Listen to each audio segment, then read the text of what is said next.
Welcome to the show. I'm your host, Connor Knowles, and this is the Nerdic Gods podcast, episode 169. Joining me, as always, Daniel Neverly. Is it really 169? I don't know. I just said that, so I hope Okay, it no, is. it's not. I didn't think it was. It's 167. Oh, okay. 167. I think I just had 69 on my mind, you know? I mean... Said my name really fast there, too. It's Connor Knowles. You know what I mean? Connor Knowles. Okay, What's up, got that down. gamers? Daniel, Spyro the Dragon. Yeah. He's been neglected, been thrown in the dumpster, treated like shit. Too long now. You had the Reignited trilogy. Too long now. What year was that? Skylanders? 2018? 2019? 2019? Okay, well, it's been 2018, years. 2019, yeah. 5 years, possibly. You know, who knows? Yeah. We can't. He was in a Skylanders for a while there. Neglected. Okay, that's all I'm saying.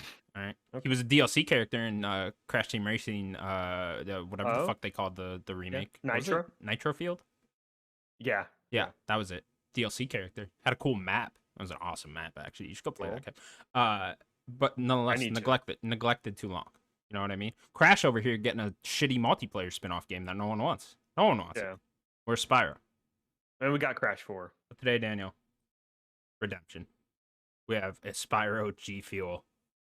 What flavor? Dragon fruit. Dragon fruit flavored. Redemption, Daniel. That's a pretty easy. That's a layup right there. Dragon fruit flavored. Dragon fruit. I mean, I think this is the same. It must be the same thing as the Crash G Fuel, if you remember this. The Wampa fruit. Yeah. Layup. Tasted like ass. Tasted like ass. Let's see if dragon fruit's any better. Have you ever had a dragon fruit? Like is that the ones you cut open and there's like a bunch of little seeds in there? They're like red. No, that's a pomegranate. That's a pomegranate. Okay, what's a dragon fruit? It's it's like an orange, isn't it? Yeah. Pink? No, it's pink, and then it's kind of citrus. It's very leafy. No, leafy. Let me look you up cut it. Fruit. Hang on. It's white with little black seeds in it. Oh, okay. I know what you're talking about. And it's pink. Yeah, it's really good. Is it really good? Okay. Yeah, it's good fruit. Well, maybe this is good. It's a cool looking fruit too. Cracking it open. Much better than the Wampa fruit. I would think Wampa would be better, but yeah, but what the fuck's a Wampa? You know, you at least know what a dragon is. Is it though? I don't know. It looks like a mango. Yeah, kinda. It looks like a mango and an apple. Yeah. Is that a sugar-free G Fuel, or does that have sugar in it?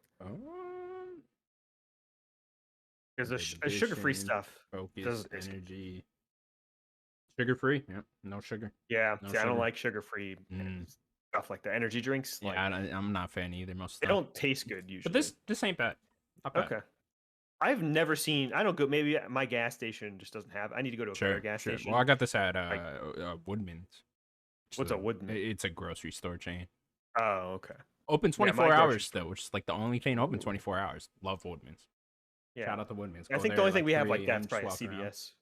I think. CVS's are open 24/7. There's a few, not all of them. Okay. There's like a few that are like 24 hours. I can't even think of one that is around here. Of course, you got gas stations and whatnot. Yeah.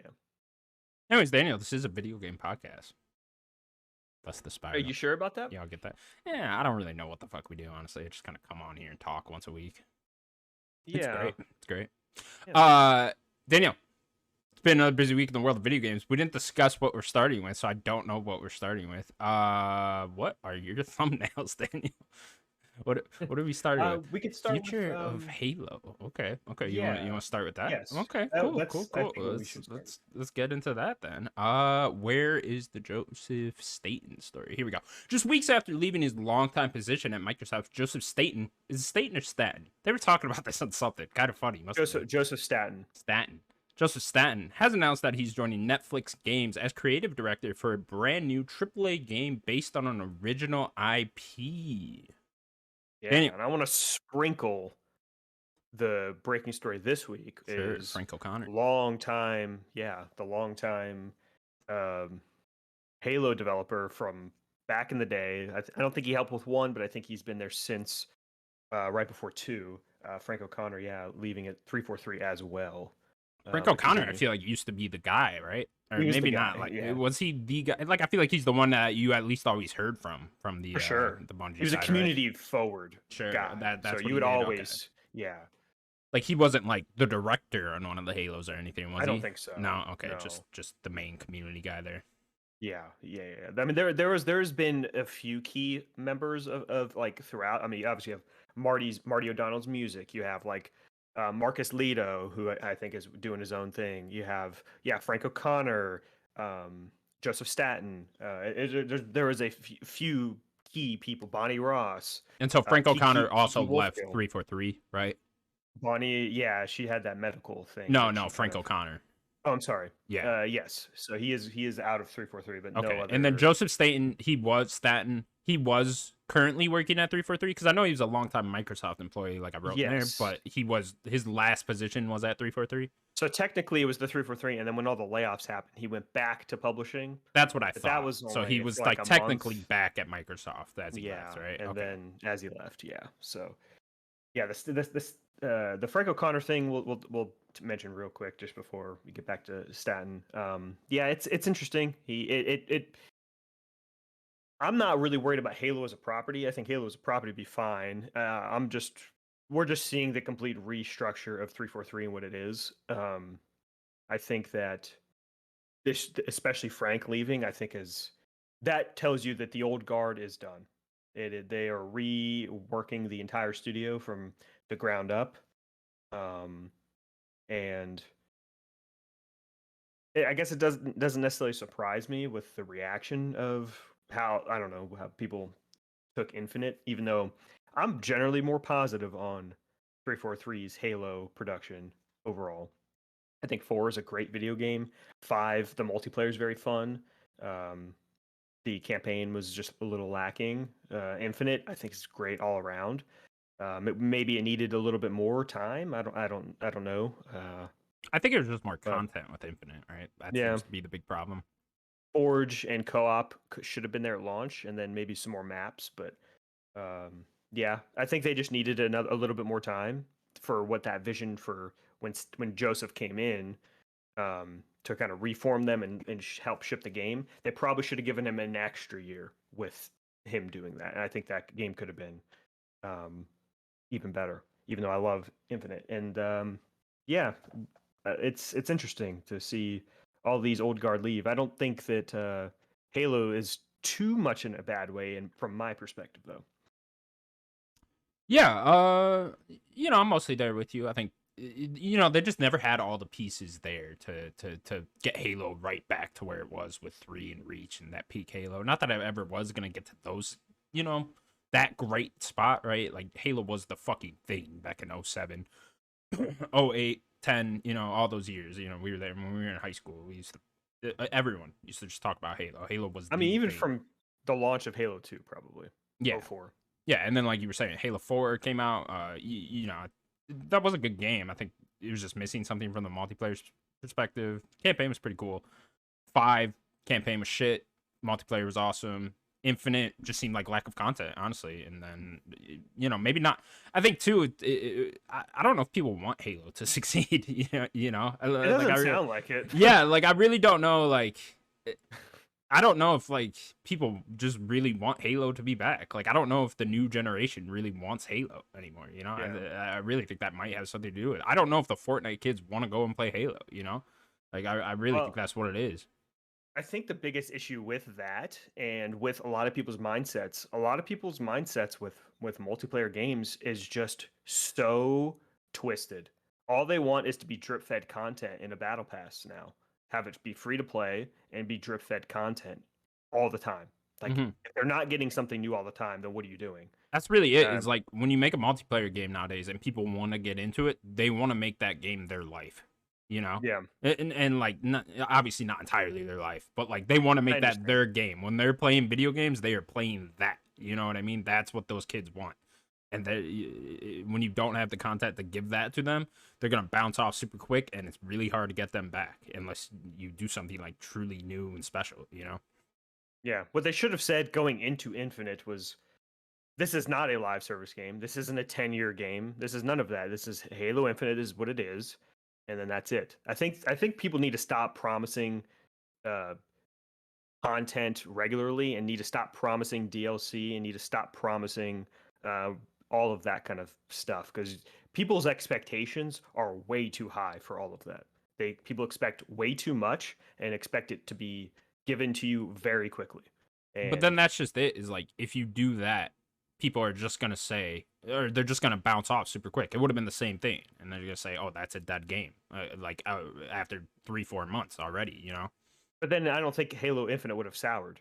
Sure, it wouldn't have got the backlash that it's getting now. Yeah, I agree with you on that, but it wouldn't have kept an audience still, you know. And I'm not sure exactly what Microsoft wants. I think Microsoft wanted it to be a live service game, and they wanted those microtransactions to consistently keep going, and they wanted people to pay for more maps and all that other cosmetics, all that shit, like constantly. Yeah. They wanted to make it a game where it is people's lives, where it is people's games.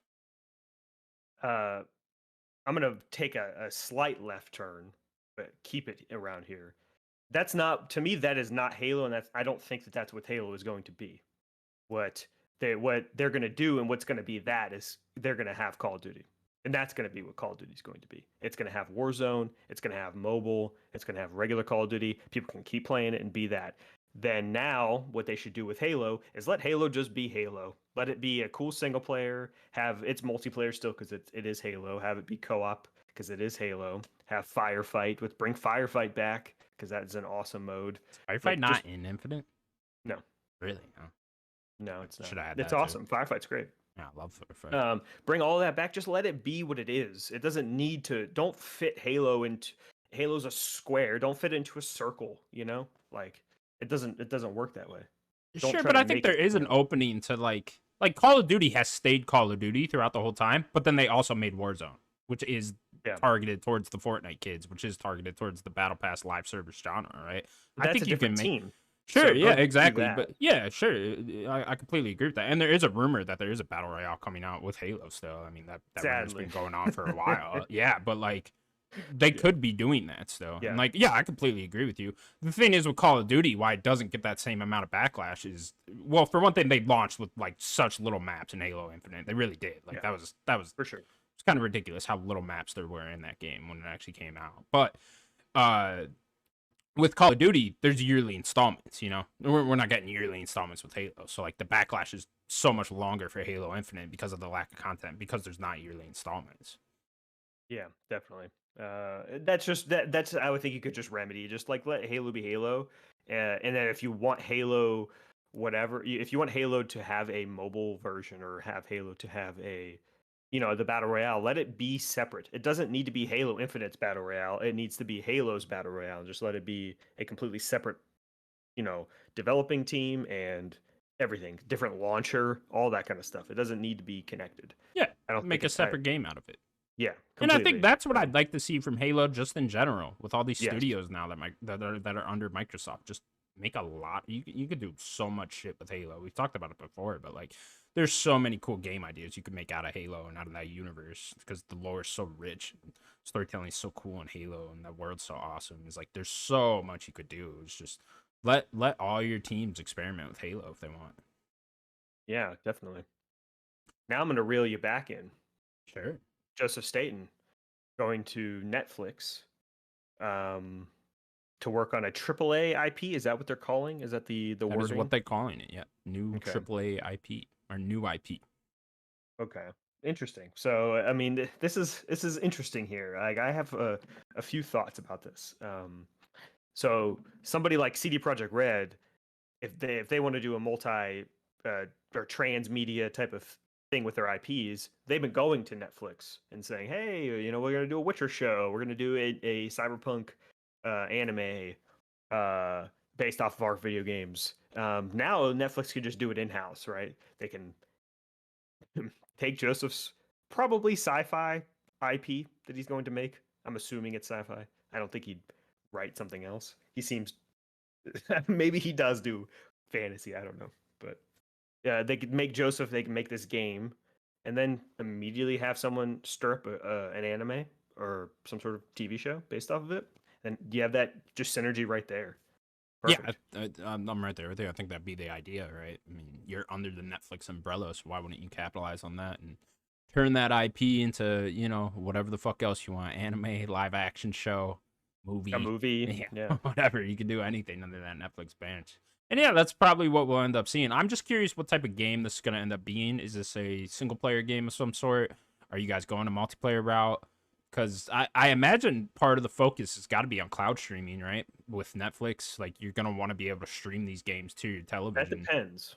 Yeah, that depends. Like, I Obviously, don't know. they've even said it'll be a multi-platform game, so I'm assuming they will Yeah, be possibly even a printed disc version on PS5, on Xbox, on stuff like that. that's what So I'm thinking. yeah, I mean they can do that as well, but I also think part of the focus will be eventually we'd like to be able to stream your games just through a television and just give someone a controller. They want to compete with XCloud, Yeah, Xbox's exactly. XCloud. That's what they Yeah, want to. and that's why we saw them purchase Night School Studios Yeah, last year or the year before, I can't remember exactly.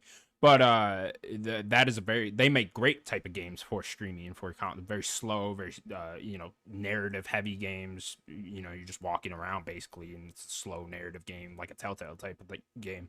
That's the type of yeah, games Night School Studios makes, and that's the type of games that really fit well into cloud streaming right now. yeah. If I were to take a guess with Joseph's new game, they probably just want to get the Netflix like game publishing out there. So maybe that's what this is. Have Sure. Netflix's name everywhere on your PlayStation, your Xbox, probably your Switch as well. They want to just, oh, here is Netflix, here's Netflix publishing. They kind of want to keep putting that in people's faces because they probably going to see a lot of success. Like I think the first big game that we're going to see is Oxenfree 2 coming out soon. It's going to have their Netflix games logo. I'm not sure what that logo even is. Um, but yeah, I think they want to get their name out there. Have this be a big AAA sci-fi game. Probably a first person. I don't know. Maybe it's a first person shooter. I don't know. But they want to. They need to set a name for themselves in games.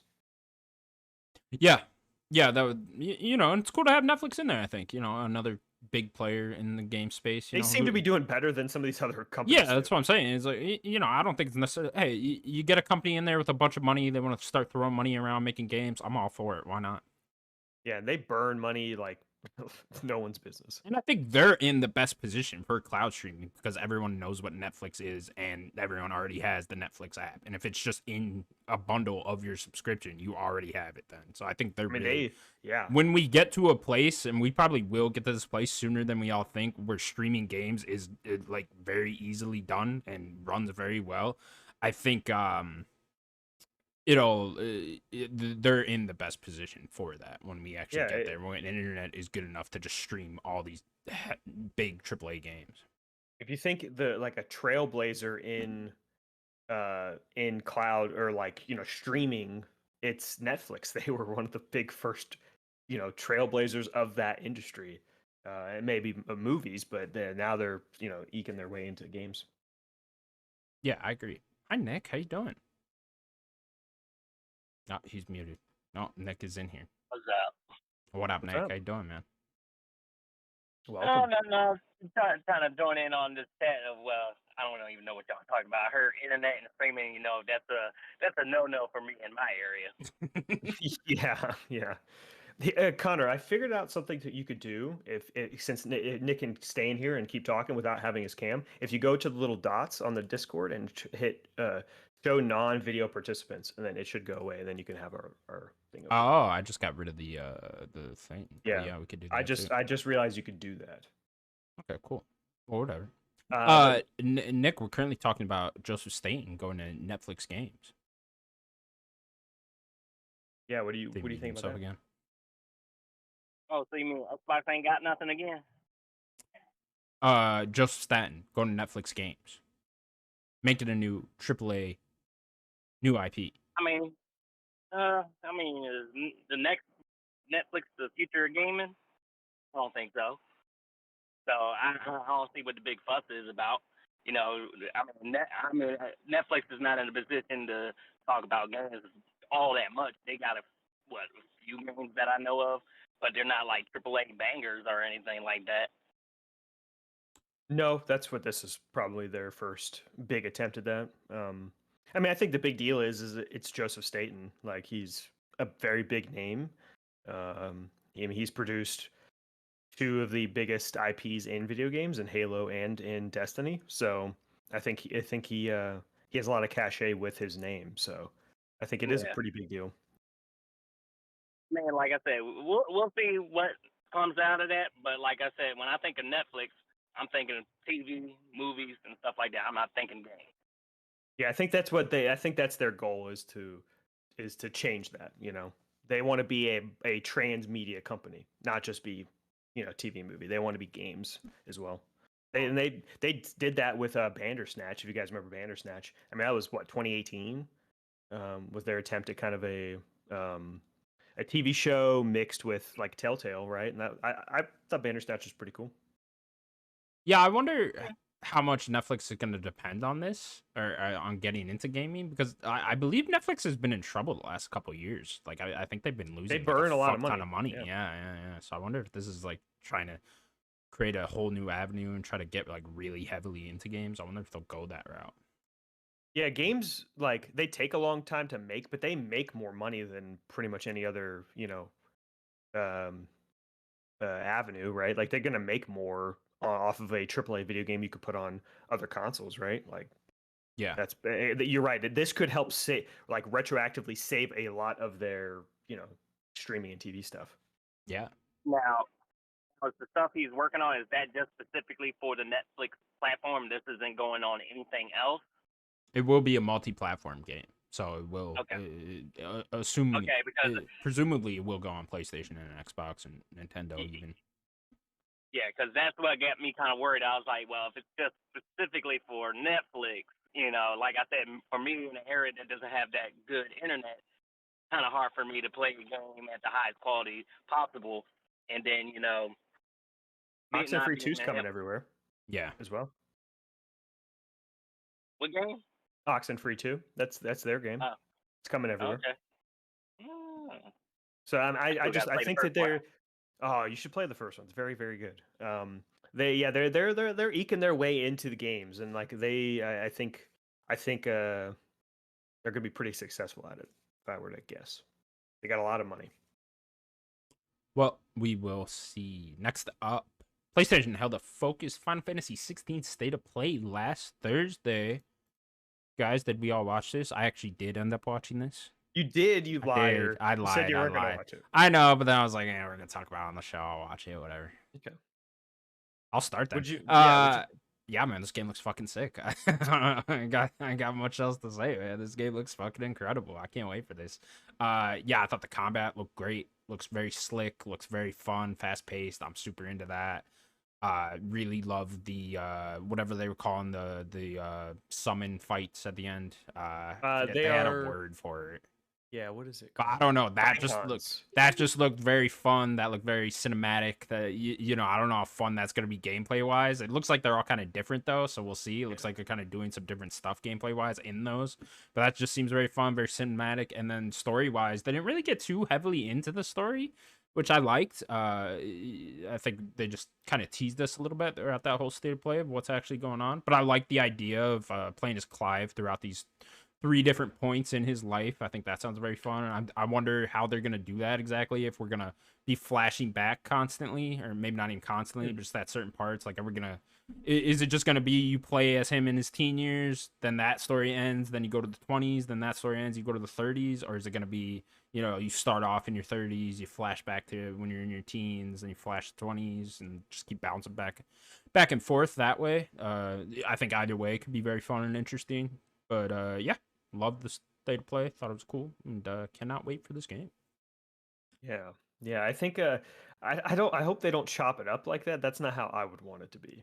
I'd want to like maybe play a little bit in your 30s, like set something up, and then go back, start playing, and then following the whole thing. Like I don't know if I'd want you to be 20s, 30s, 20s, teens, you know, bouncing. I think that's a little too much for me. It depends how you do that, right? Like, you can do that well if, like, you know, he's in his 30s, and then he for some reason he gets a memory of like when he was in his teens, and but then that story has like a revelation for now when he's in his 30s, or it all comes back around or something like that. And if they do it like that, there's a way you can do that, right? But yeah, I am mostly with you that I'd prefer to just stay in one era and then move on to the next. But who knows? I mean, it's their story to tell, right? Yeah. Yeah, the game looks incredible. It really does. I think we talked about after watching it. That it reminds us of what Kingdom Hearts meets like Final Fantasy VII remake. Yeah. With a Devil little May Devil Cry May Cry mixed in there. Yeah. Yeah, definitely. Insane. I was So- very happy how many Kingdom Hearts 2 vibes I was getting. Yeah. Because I really, when he was moving around, all the particles flying around, when he's on the ground, you can just see all this shit flying around. I was like, okay, this is straight up Kingdom Hearts, and I love it. Yeah, you could see the Devil May Cry like influence in there for sure. Definitely, yeah. Nick, did you watch the State of Play? I forgot all about it until I watched it a few days ago. I was like, well, they had a whole state of play thing for it. I don't know, man. It might just me getting old and can't play these games anymore, man. I mean, it looks beautiful. I give it that. It's a beautiful game. I can't wait to have summon battles. But besides that, I'm like, man, I barely got through Devil May Cry. And, I like the fact that they was like, well, if this isn't your speed, we got little, gameplay, helpful things that are like your auto dodge and stuff like that. Oh, yeah. That's right. Yeah, they had the whole story mode and action mode thing, which I thought that's a very nice touch. I guess you can like attach rings. I don't remember how many you could put. And then, yeah. One's auto dodging and one's like auto blocking or something. And there's like a few other ones. That'll help me. That comprehend the combat system for most of these games. I'm like, well, they could just call it old man mode for you. Yeah, might as well call it that. But I might hold off on it, man, because I'm not I know it's kind of hard not to show much of the story, but the story's not really pulling me in. How even with Final Fantasy VII. I grew up with that, and I kind of know what's going on. So that's what's pulling me with nostalgia and stuff. And this is a whole brand new story. And there's not a whole bunch of things. I mean, it's not like Strays of the Paradise where they're always talking about killing chaos and all that, whatever they were doing in that game. But I just want to see a little bit more with the story and stuff. I already got down packed what this game's going to play like, like you said, Kingdom Hearts, Devil May Cry kind of vibe to it. But we'll see what happens when it comes out. I hate to be so negative about it, but I'm not that big into Final Fantasy like I used to be. Nick, what if I told you you can get a dog companion though? And he fights with you. Oh man, that's a 10 out of 10, right? You can also pet the dog. I mean, yeah. What more do you really need here? There is a Moogle that is your vendor for bounties. Shout out to the Moogle too, because that was a really well detailed Moogle, and it was kind of horrifying. But I will say the NPCs, some of them looked a little all right, they look a little robotic here, but whatever. That Moogle though, shout out to that Moogle. One thing I did love though is just the scenery of this game when they're showing off different areas of that, the castle with the giant crystal in the back. It's like a giant slanted crystal that looks so cool. He's walking in some really well blue lit area at some point. I was like, oh, that looks fucking awesome. Little volcano areas and stuff like that. I'm like, oh yeah, I'm into this. Yeah, I think with the story, Nick, I think there's gonna be a lot of political intrigue, which I love. I'm a Game of Thrones fan, so I love the political intrigue. I like the different nations. I'm wondering how that's going to tie in. It seems like there's a big war happening or something. So Clive is also dealing with his stuff, but then there's stuff happening with all the different nations and how he ties into all that. I'm interested in the story. I think they are being very tame with what they're showing.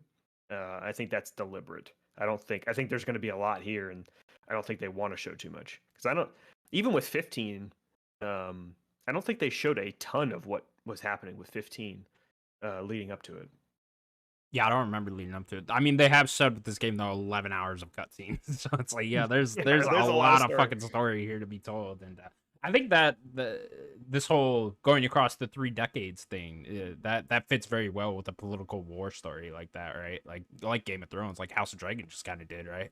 Where they're skipping not generations, but different. They're just going through time, right, and telling this story over there, and I think that fits very well with this type of story. For sure. This is the first rated M Final Fantasy? Is it? I don't think it's the first, but it is a rated M Final Fantasy. That kid was crying blood. Daniel called that. Yeah, well, he wasn't crying blood, was he? I think that he got blood all over his face. Who knows? I don't know. Like a slash or something. There was a giant flaming bird. It was like, all right, fuck yeah, let's go. Shit's going down. Next up, this just happened. PlayStation has acquired Firewalk Studios. Let's see here. This was the ex Call of Duty people, right? This is the ex Bungie people. Ex Bungie people. Yes. So now they own Bungie and they own these guys. So did you work at Bungie? We're buying your studio. We are also gonna buy you. Joseph Stan, we're gonna buy your studio. So these guys announced a game being made exclusively for PlayStation 5 and PC in 2021. It says that was April at the 2021 right here. That might have been Deviation Studios. Oh, I'm thinking that's because those were the ex Call of Duty guys. Those are the ex Call of Duty guys. Yeah. They did not buy those guys yet, but. Firewalk Studio, ex Bungie employees. They announced the game back in April 2021, and it was already exclusive PS5 and PC. So looks like PlayStation just went ahead and bought them. I could probably see Deviation being next then, because it seems like the three that they did right around the same time, they're just buying up the Jade Raymond's. I forget the name of that one. Haven. They're about Haven. It also says here they will be working closely with Bungie Studios and Haven Studios. There you go. So there you go. Guess what? So all of them are just going to be what, like live service video games? This is part of their live This is a live service multiplayer game, or it doesn't say live service, but a multiplayer game. I mean, they said they were making all those live service games, so no. I mean, it definitely is a live service. I'm just saying right here it just says what they say. Yeah. Yeah, interesting. I mean, PlayStation's been buying a lot of stuff. They might be big or small, it's been varying, but they are buying a lot of things. So they are definitely trying to prepare themselves for kind of their new initiative. And we really have yet to see what that is going to be. We just kind of get little hints of what it is, but I'm not too excited for a lot of that personally. Yeah, I'm not either. I'm just not a multiplayer guy these days. I just couldn't care less whenever I see a new multiplayer game coming out.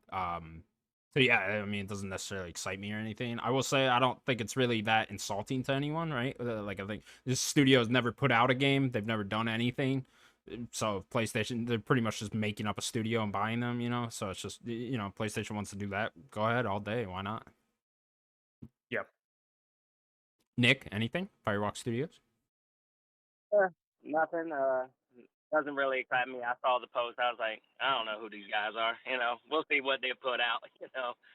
Like as far as you're saying, it's a live service game. For they can probably maybe make a first-person shooter for PlayStation. Wait a second, Nick. Wait a second. You're saying that PlayStation can make a Call of Duty competitor? No, there's no way. They can't. I believe so. Jim Ryan said they can't do it. It's impossible. They can't do it. Jim Ryan, he said it. I will say to that, they really can't. Like, they really can't. This isn't going to be a Call of Duty competitor. like it might be a first-person shooter, but, like, you're not going to compete with Call of Duty. I'm just messing. Jim said they can't do it. They said infinite budget, you can't do it. They said they can't do it. So maybe they should just stop. I don't know.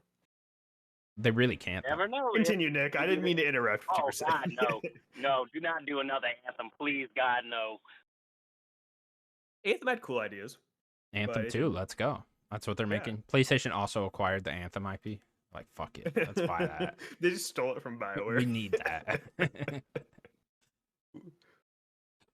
So I don't know. We'll have to see what this game actually is before anyone can really say anything, I guess. It's like, all right, yeah, cool. Buy up another studio. Let's see these games. I just want to see what PlayStation's doing. Just period. Maybe someday. I mean, get nothing, man. Like it's kind of crazy. Like they're just. It is crazy how quiet they've been for how long. I know it's just been so long, and like there's this rumored showcase in May. It's like, all right, let's get going on that. Let's do early May. Please soon.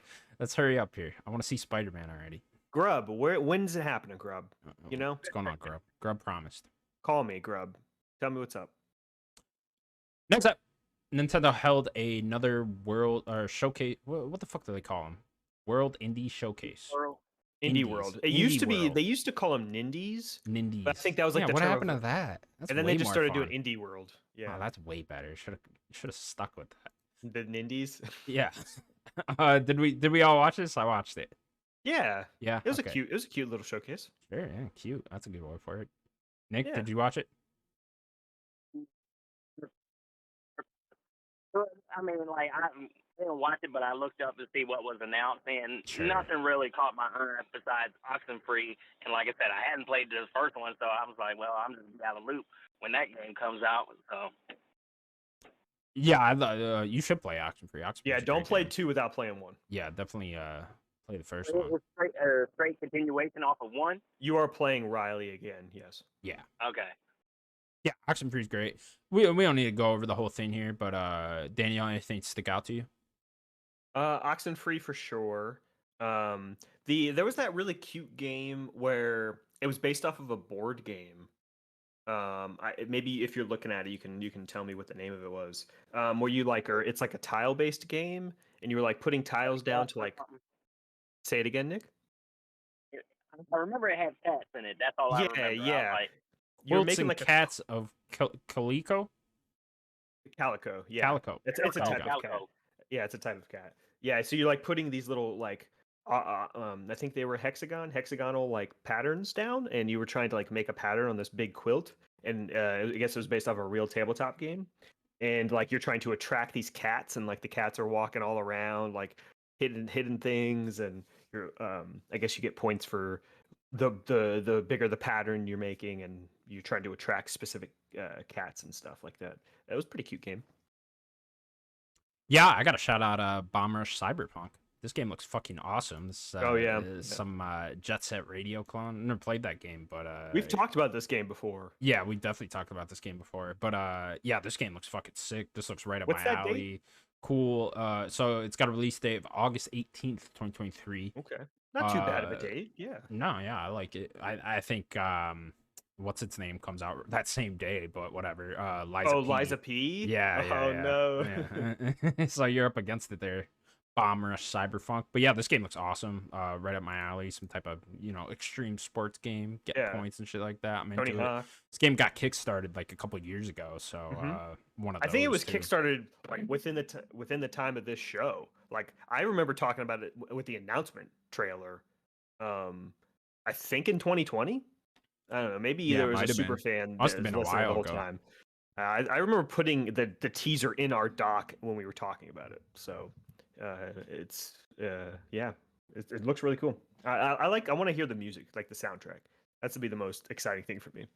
Yeah, looks great. Coming out August 18th on Switch and PC, and then weirdly enough, Xbox and PlayStation versions are like 2 weeks after that. So I don't. Nintendo shelled out for a 2 week exclusive. A little bit of money. 2 week exclusivity window. All right, good job, guys. You got it. Yeah. One more shout out. Sure. Blasphemous 2. I still need to play the first one, but that game looks awesome. I missed the first one, and yeah, the sequel looks really cool too. Coming out soon too. Okay. I think July maybe, something like that. Nick, anything stick out to you? No, like I said, just Oxenfree because, like I said, it looks good. It has like I keep hearing it's like kind of like Stranger Things and everything. And I was like, okay, maybe I'll check that out. There. Also, shout out to Little Kitty Big City. Yeah, that game looks cute. Yeah, that's the game that looks like. It reminded me of. Is that the game that kind of looked like Costume Quest? I don't know. It just looks like your cat in a big city. Or like Knights and Bikes. Do you remember that? Knights and Bikes. I do remember Knights and Bikes. Yeah. Was it kind of? It was that type of game. Yeah, right? A little bit. Like Yeah. Okay. Yeah. That was a pretty cute looking game. All right, cool. Yeah, a bit surprised that wasn't at the indies thing. I know a lot of people were hoping for Hollow Knight. That wasn't going to be there. Yeah, don't they have a marketing deal with Xbox anyway? So it seems like it. That was the last time it was shown. Yeah, so I'd assume that'd be at Xbox Showcase. I mean, it was supposed to be out within this next year. I mean, we'll see about that. Yeah. And then so another. You were saying something. You were surprised something wasn't going to. Yeah, I can't remember what the fuck I was thinking of now. Okay. I guess it was just Thirsty Suitors. Thirsty Suitors, that's fucking it. Where's Thirsty Suitors? Where's that game? Supposed to be soon, right? They put out a demo, so I thought they were damn near done. Where the fuck is that game? Come on now, I got this on my fantasy critic. Yeah, that's on Nick's fantasy. He needs it. The game that I thought maybe we'll still get it because it is still relatively new. I thought we'd get the console launch of Pizza Tower it being so popular right now. I was thinking maybe this would be it. And there's still time. Like it just came out within these past few months, so maybe the big three are throwing money at those guys now to get it on there. Yeah, everyone wants that game. Yeah, that's a cool looking game. I still need to play it. Bill pulling out the checkbook. I have trying it to get downloaded that shit on Game Pass. And I have it downloaded and stuff, but it's just like I don't want to play on my PC. I'm not a nerd, you know. I'm not playing on my PC. Can't do that. Next up, then, after weeks of rumors, WB Games has officially delayed Suicide Squad Kills the Justice League until February 2nd, 2024. It's supposed to come out the end of next month, but we will now wait another while, another 8 months or so. Yeah. It literally it happened right after the show last week. Yeah, I think I looked at my phone right after that. I think we were talking about it too before the show. Like, where is this delay? And then like 2 hours later, like, oh, there it is, all the way to February 2024. Yeah, I wonder what this delay actually means. Like, if it is only 8 or 9 months, like that's a lot of money for the studio. Like they got to pay a lot of their employees, more. It's probably another $1 million, a couple $1 million probably. They're not. If it is just polishing the game, cool, that's fine. If they needed time to actually polish this thing up, it wasn't to their standards. It's not 60 frames yet, and it needs to be. Take the 8 months. I don't care. Make it 60 frames. I don't need a 4K game. Make it 60. But they're not going to actually change the bones or the meat of this game. Like they can't not make it a live servicey ish thing. We know it's not live service, but it has a battle pass at least for its cosmetics, which is pretty stupid. But I don't know. They're not going to rip that out of it. Is it not live service? Have they said that? I don't think so. No. I mean, not live service in the way of constant new content in that way, but they said they're going to have a couple new heroes or something and some new skins, but it's not like I don't think they're going to be doing like a new raid every month or whatever. Like I don't think that's what this is. I think they are. That's what it comes across to me as. Like that it straight up comes across to me as the Avengers game again. That's what it comes across.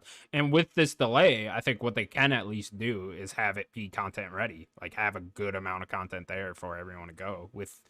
If they were planning a DLC to come out in like the fall or whatever for it, or like a big expansion, whatever to come out in the fall, well, you can have that ready for when the game actually launches now in February, and at least have, because it's like no one's excited for this game. Everyone was let down by what this actually was when we saw it at the State of Play, for the most part. And now I'm excited for the story. For the story, you are, but I think you're just going to be disappointed by everything else. Like the gameplay didn't look all that great. And, I do think the cutscenes look cool, but, like, who knows how many of them there actually are and stuff like that. I don't know. I just think with this 8 months, you can, at the very least, have it be polished as much as possible, and then have pristine. It needs to be pristine. If it's not pristine and then now, have a good amount of content there. So, like, it'll be a turd, but this will be a polished turd. I think that's a little harsh, but I don't know, man. I don't trust what this game is. I just really don't. I just don't. Sure. It's don't. Rocksteady though. It is, but with all the Rocksteady employees that made the trilogy gone, and they might have worked on majority of this game, but they're still gone. And it's just, I think they all saw the writing on the wall too. Like the main guys from Rocksteady lost. Yeah, they left. So they all saw the writing on the wall too, and they're like, all right, we're getting the fuck out of here because this isn't going to be good. And I just think this game's going to let a lot of people down. And at the very least, with this delay, they can have a lot of content and make it polished. You're making me depressed. I guess it's done, Daniel. They haven't put out a game in 9 years. They're gone. Like it's just they're gone. If the story's good, that's enough for me, to be honest. That's it. Sure. Voice acting good, because the voice acting seems very good. Like you're gonna get a 7 out of 10 with maybe a good story, and it's like no, it can't be, because Gotham Knights was a 7 out of 10. Gotham Knights, let's be real, it's more like a 4 out of 10. No, it's not that bad. It's not that bad. Gotham Knights not a live service game though. I don't know. It has more live servicey things and very weird mobile menus. Like I don't know. It's more live servicey than I think you think it is. But, sure. If that's more live servicey than I think it is, then this is super live service. I don't know. Go ahead, Nick. What do you think? Oh man.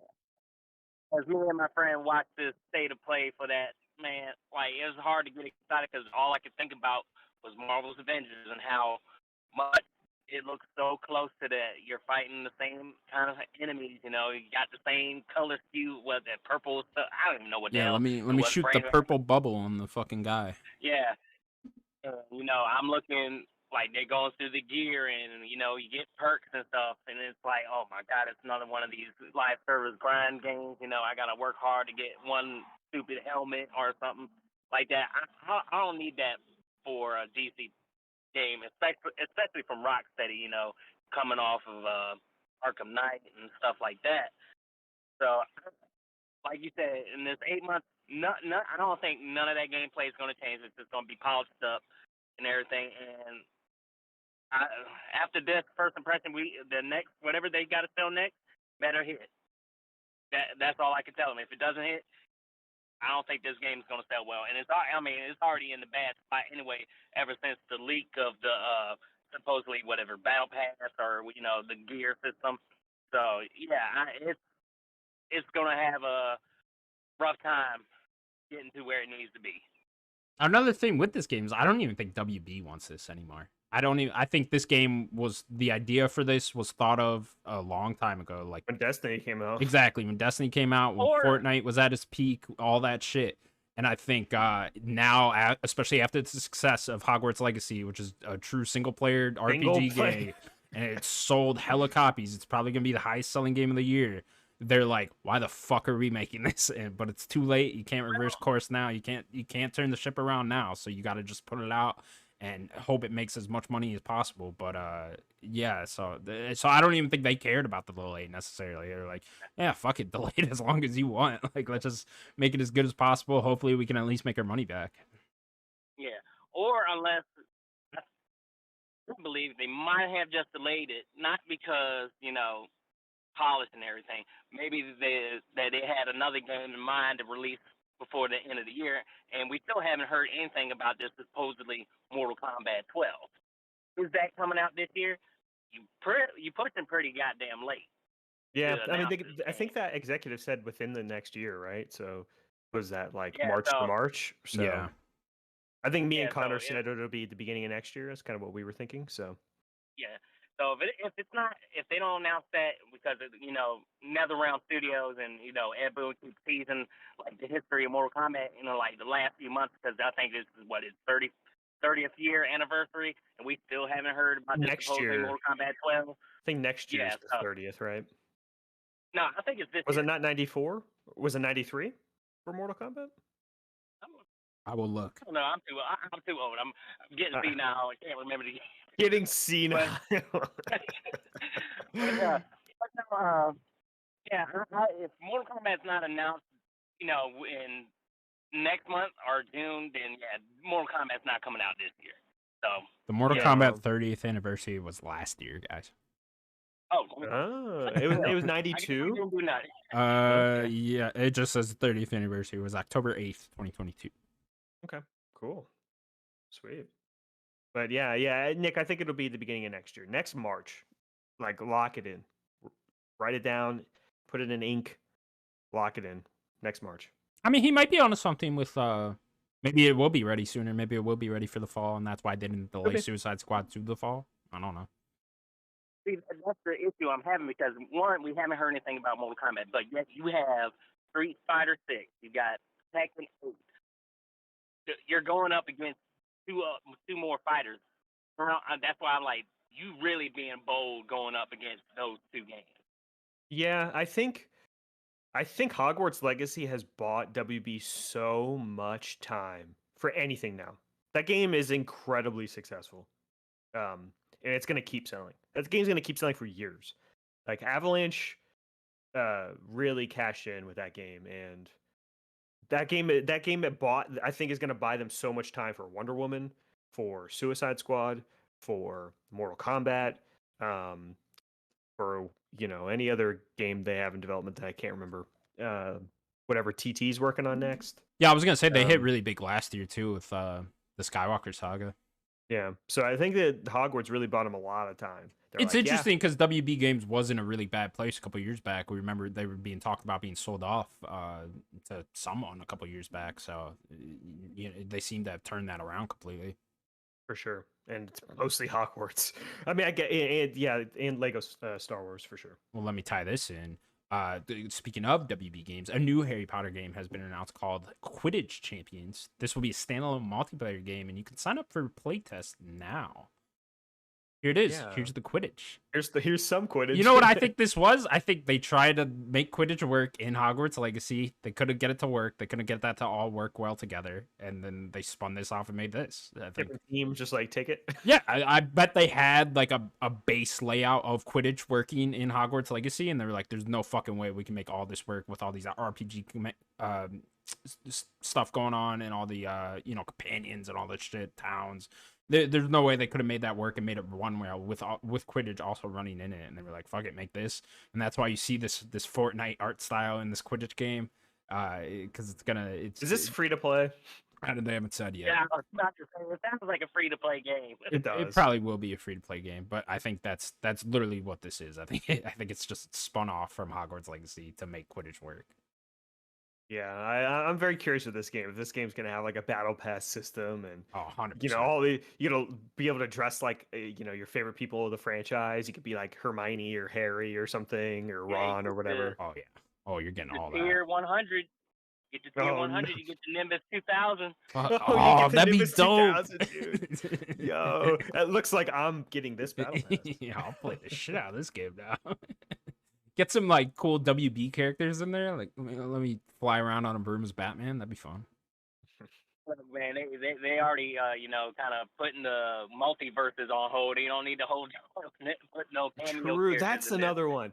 WB with multiverses. Oh, yeah, what's up with that game? Well, that was only in beta, guys. So it didn't. True. It never actually came out. That was a hell of a beta. That's all I can say. I put money in that damn game, man. Where's my money back? Nick, it won Fighting Game of the Year, and it was only in beta. Imagine when the actual game comes out. I mean, the greatest fighting game of all time. Right. But yeah, even playing Hogwarts Legacy, you could see why Quidditch didn't work in it. Right? You're flying around on that broom. It was very slow. I mean, it looked. It would need to be a very large map. Yeah, you would need a huge Quidditch arena. That the arena they have in that game is way too small, and you would need to be able to control that broom much faster. The next game. Yeah, the next game they're gonna have to figure out a way to work it in. Although if this is successful, they'll probably be like, "Fuck it, we'll make a Champions Quidditch 2." And we'll charge you double. Here you are paying $120 or whatever for Quidditch Champions 2 and Hogwarts Legacy 2. No. Have fun, Daniel. No, I don't want it. Take it back. Next up, then, where are we? Go here. Time Magazine has named Elden Ring and Dark Souls creator Daniel. What's his name? Hidetaki Miyazaki. Hidetaki Miyazaki. In its list for the 100 most influential people of 2023. Daniel, as Miyazaki, what's his name? Has he influenced you at all? Miyazaki. I'm not pronouncing these names. I'm sorry. That's funny. Yeah, I just wanted to give a shout out to the GOAT. Come on, look at this guy. This guy's on top of the world right now. Yeah, insane. So cool to see that. I just wanted to give a little shout out to him. Like, insane. Yeah, it's cool. It's a cool thing to be on. Yeah, for sure. All right. Nick, anything? Off to him because he's got me into a genre of games. I'd probably be throwing my controller at the wall, all that. He's influenced me to break controllers. Almost did a few times playing Elden Ring, but I'm stuck it out and platinum that game. But yeah, congrats to him, man. I'm about to say I can't wait to see what he's up to next. Oh yeah, we'll get it soon. He's not working on Armored Core, right? I think he's producing. I don't think he's directing. Because I think there was somebody that directed Sekiro, right? That is directing this, which he also I think just produced Sekiro. It's like this is the Sekiro team, so yeah. So I mean, he's working on something. Yeah, Armored Core, or the DLC you could be working on too. Sure. Whatever the fuck that was called. Armored Core 6 just got rated in Korea, so recently, could be hearing about that pretty soon here. Imagine Keely. Right. Yeah, for sure. Yeah, because it was announced at the Keeleys, so Yeah. maybe you'll see it here, and then it comes out in like September or something, or August, something really quickly. I think the rumor was October, Oh, if I remember correctly. starting to eke into like big games. I don't know. Yeah, I mean, well, September you might not want to go for it right now, honestly. I mean, honestly, Maybe September is August. Starfield and Spider-Man. It's sounding like, so it's like, yeah, That's already too much. Yeah. Yeah. Don't do August. They're gonna do like the Maybe week before November. Starfield. What'd you say, Nick? Probably November. November. Yeah, that'd be a good time for it. November. I mean, that sounds like a better time for it right now, honestly. Yeah. I can see. I mean, October's probably likely. I don't know. If I can get Armored Core and Alan Wake 2 in October, I'll be happy. what about Hellblade? Hellblade November. That might Okay. be October too. Let's just put them all on the about the new same Call of day. Duty? Fuck it. What about the new Call of Duty? I don't care about that. Okay, November 17th. November 17th. November 17th. That's what you go for. Okay. Isn't that out of contention for the Keeleys Mhm. at that point? That might be the cutoff. That might be like the Yeah. one that gets in, just slips in Yeah. there. Eh. All right. Well, we'll find out soon enough when Armored Core is coming out. Next up, Sega is nearing a deal to acquire Rovio. Mhm. Rovio Entertainment for about $1 billion. Should be done early next week. Rovio Entertainment, the Angry Birds guys. Sounds Yep. like. Do they also get the Angry Birds IP then? Is that the deal here? Okay. Yeah, they'll get. I mean, Rovio owns it, so I think this is really. I don't think this is really about the Angry Birds IP, even though it has been a successful IP for a while.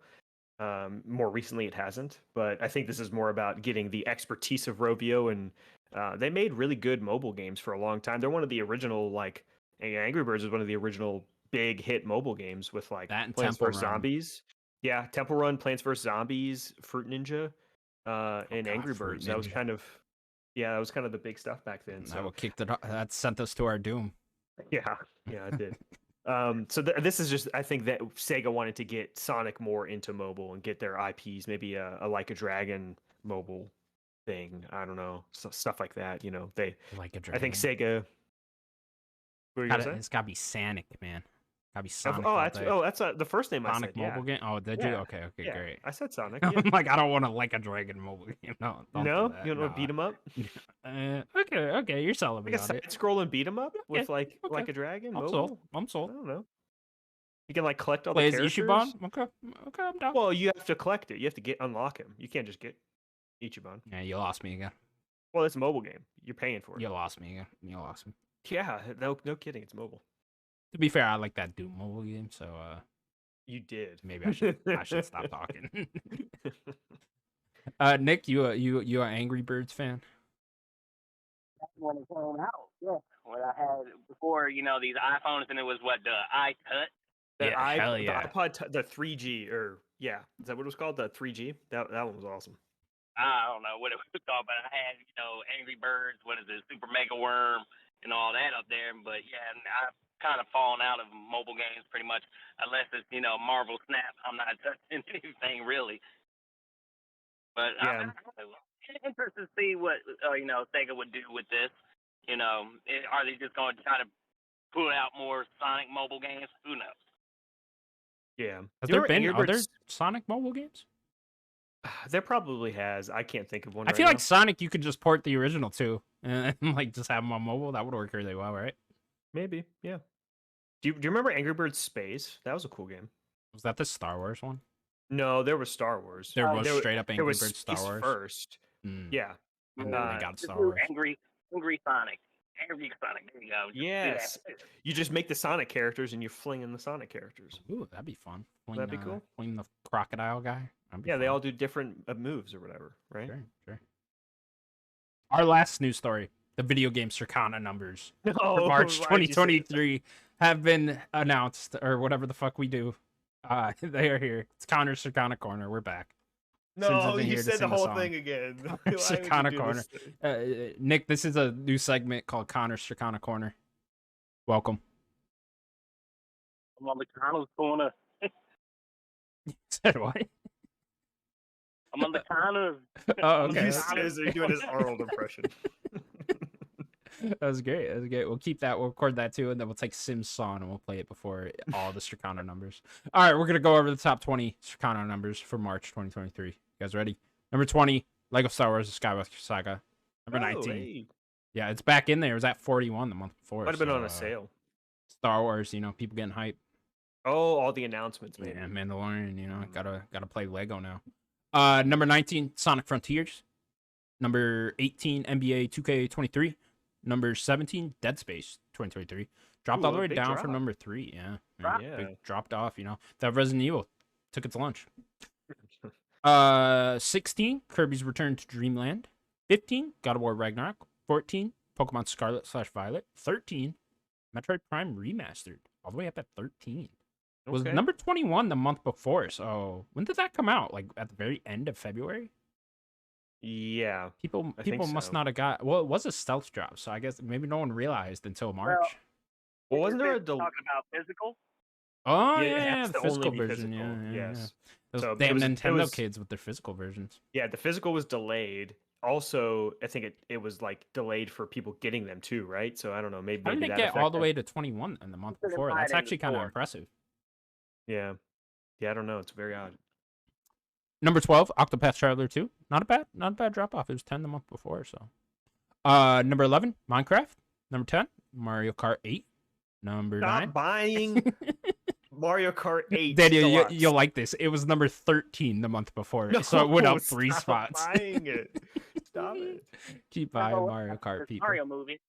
That's true. That's true. Yeah. Fucking, I'm surprised there isn't another. Well, maybe next month there'll be another Mario game up here. Maybe Odyssey will shoot back up here or something. No. I can see it. Super Mario or something. Yeah. Where were we? Number 8, Elden Ring. Number 7, WWE 2K23. Yeah. Shout out to Elden Ring. Number 7 is new, WWE 2K23.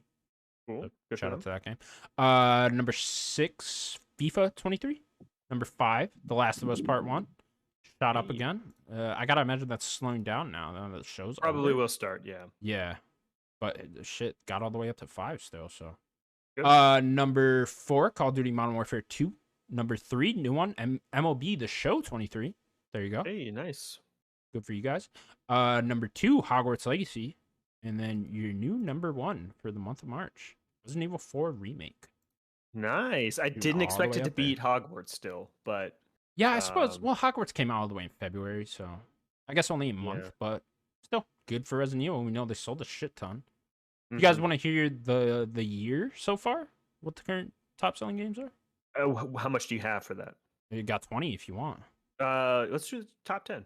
Top 10? Okay. Number 10 highest seller of the year thus far, God of War Ragnarok. Number 9, The Last of Us Part 1. Number 8, Elden Ring.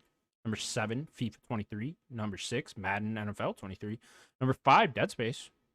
Way to go, Dead Space. Right, yeah, keep going. Number 4 is already all the way up there, MLB The Show 23.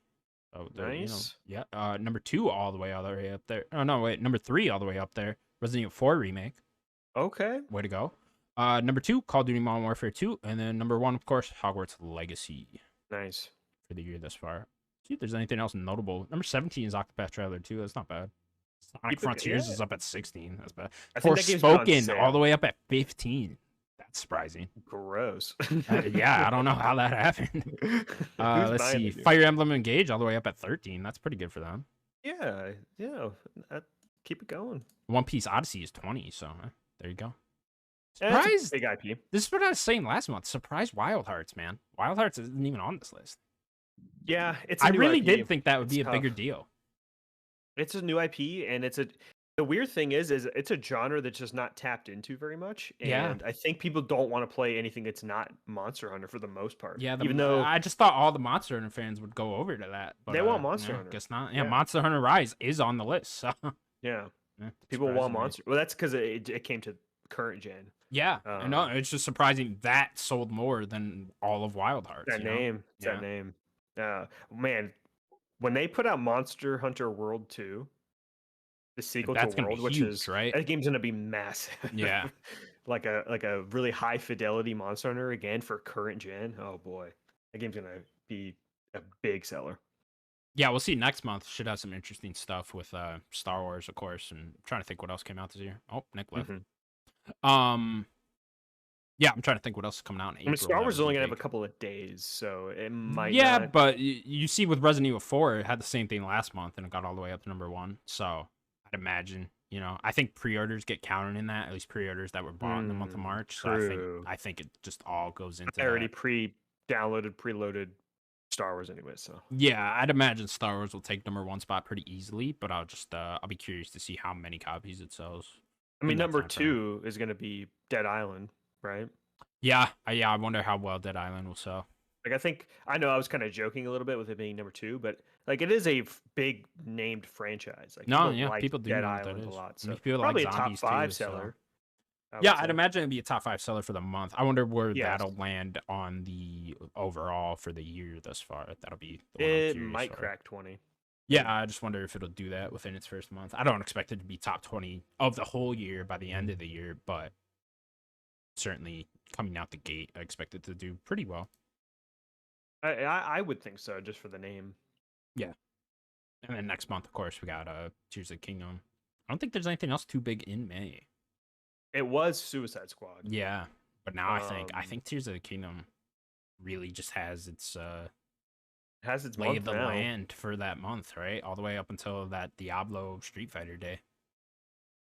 Is that the same day? I think it's like the same week at least. I don't know. Same week, okay. Yeah, I think one's like the 4th, one's like the 6th or something like that. Ooh, okay. Yeah. Yeah, I think Diablo's releasing on a Wednesday, and then Street Fighter's that Friday or something like that. That could be wrong, but yeah, I don't know. Well, these random companies, they like their Wednesdays all. How about Diablo? Push your game forward a bit. Go right at the end of May. Yeah, they went gold very early too, so it's like you might as well come out. I think that beta helped them a lot. Yeah, got a lot of information what they could do, because I think they're going to fix some of the classes or fix a little bit of stuff, and they have plenty of time to do it. Yeah, it just went gold, so yeah. Yeah, I expect that game to be very polished by the time that comes out. Curious to see reviews for that game. It already seemed to be polished for that beta. Yeah, I think it's going to be one of the bigger reviewers of the year, sounding and sellers. And sellers, of course, too. But yeah, I think that game's teed up to do really well as of right now. Yeah. People seemed really happy with that beta. I think that beta had like 5 million players, which is insane. That game's going to be massive. Yeah, I mean, we might have to start talking about that as being the highest seller of the year. It's a top 5 of the year. Yeah. Like, it's going to be the new Call of Duty, Hogwarts, and that game. That's like, I think, boom, you're guaranteed. I really think Star Wars will be in there in top 5. Star Wars, probably. Yeah. And then I really think Starfield. No, I don't think Starfield would. I don't think Zelda might. No, actually, I think Zelda, yeah. Over Starfield, maybe. Yeah, well, Starfield Game Pass, I just don't. We don't know. I don't know. It's hard to tell with Starfield if people are gonna go out and buy that a lot, or if they're gonna just subscribe to Game Pass more. True. Yeah. I think maybe Spider-Man. Yeah, I would say I think Spider-Man will sell more on paper than Starfield. I was even thinking more than Zelda. It might. I mean, that Spider-Man name is fucking huge. You know? But the thing is, with Tears of the Kingdom, is everyone has a Switch. There are 120 million Switches out there. Yeah, and there are not 120 million PS5s out there. So, yeah, I don't know. Sure. I'll be very curious to see what that. Yeah, I could see Zelda cracking the top 5 for sure. Yeah, I'm trying to think of what else is even there. Could RE4? I don't know. Yeah, RE4. I could see RE4 in the top 10. I think Village was in the top 10 by the end of the year on that year too. But obviously a little bit weaker of a year. But yeah, I think RE4 could crack in there. What about Final Fantasy and Street Fighter? Street Fighter maybe? Street Fighter maybe. Yeah, it is multi-plat now. Final Fantasy, I don't think so. It being only one, and I think even 7 only sold like 6 million copies or something. Yeah, something like that. I could see FF16 cracking top 20 for the year. But no, I don't think top 5, top 10. I think that's a bit much. But I think they'll be happy with top 20. Hurt them. Yeah, I think that'll hurt them a bit much. And I just think that Final Fantasy name, I mean, obviously it's nowhere near as popular as Spider-Man and stuff like that. Plus, high fantasy and stuff like that. I mean, you look at the game, why it looks beautiful, and it looks very nerdy, very hardcore gamer focused. So it's like, why I love that. It's that's not going to appeal to everyone, right? For sure. Maybe Nintendo comes out with a new Mario game in the fall or something like that. That could get up there. Who knows? Is it going to be 2D or 3D? If it's this year, it'd be 2D, I think. I don't know. Now, what about that Odyssey team? I mean, they're working on something, man. Who knows? Who knows? It's been years. They've been cooking for a long time. This meal better be delicious. They cook. Oh man, it's gonna launch with a new console. It has to. So we won't get it then this year. No, I don't think so. Okay. But someday, Daniel, you'll get a new 3D Mario game. Someday. That'll do it for the news of the week. We'll now move on. What we've been playing. Daniel, I know you said you haven't been playing anything. No time. The only thing I've been doing is catching up on Critical Role. I've been behind, so nice. watching Critical Role. Yeah. Cool. You start Better Call Saul yet? No, I said I need to do it, but I'm behind on everything. And everything. I'm behind on all my Star Wars. Catch up on Mandalorian first. Well, before that, I need to finish Andor.